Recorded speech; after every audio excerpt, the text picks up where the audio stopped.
শুভ সন্ধ্যা। কবিতায় নাসিমা চ্যানেলে আপনাদেরকে স্বাগত। সকলে কেমন আছেন? আজকে শোনাবো আমার লেখা একটি কবিতা। কবিতাটির নাম মাসকাবাড়ি। পিছন দিকে তোমার জামায় রক্ত লেগে আছে, পাল্টে ফেলো, ছেলের চোখে ধরা পড়ে পাছে। আচ্ছা, কেন? রক্ত ভীষণ লজ্জাজনক নাকি? অন্যায় নয়, তবু কেন আড়াল করে থাকি? লুকিয়ে রাখায় নিয়ম দেখি সারা জীবন ধরে। এসব নিয়ে ভাববো নাকি আবার নতুন করে? তোমার যেদিন হাত কাটলো, ছুটে এলো ছেলে, স্তব্ধ হলো ব্যথায় কাতর দুই চক্ষু মেলে।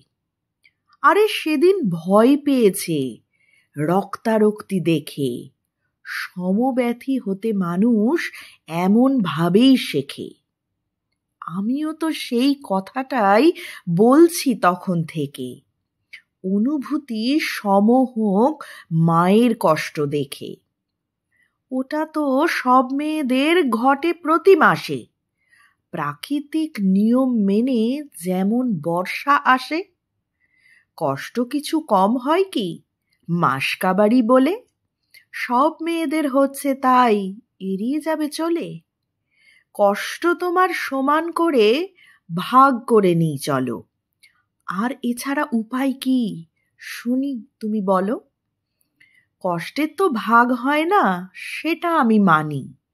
অভিধানে সমব্যথীর সংজ্ঞা শুধু জানি। আচ্ছা, আমায় যা ইচ্ছে বলতে তুমি পারো। এসব নিয়ে ছেলেকে জ্ঞান দিও না কো ছাড়ো। রোজগেরে তাই ছেলে বাবার ঘামের গল্প জানে। মায়ের ব্যথা থাকবে গোপন, উঠবে না তার কানে। অতি সরল বিষয়টাকে দেখছো জটিল চোখে। ছেলের এখন কিশোর বয়স, কি বলবে লোকে? খুনের খবর শুনবে ছেলে খুব স্বাভাবিকভাবে। মায়ের ব্যথায় কাঁদলে শুধু সমাজ লজ্জা পাবে। ধন্যবাদ। ভালো লাগলে লাইক, শেয়ার ও সাবস্ক্রাইব করবেন।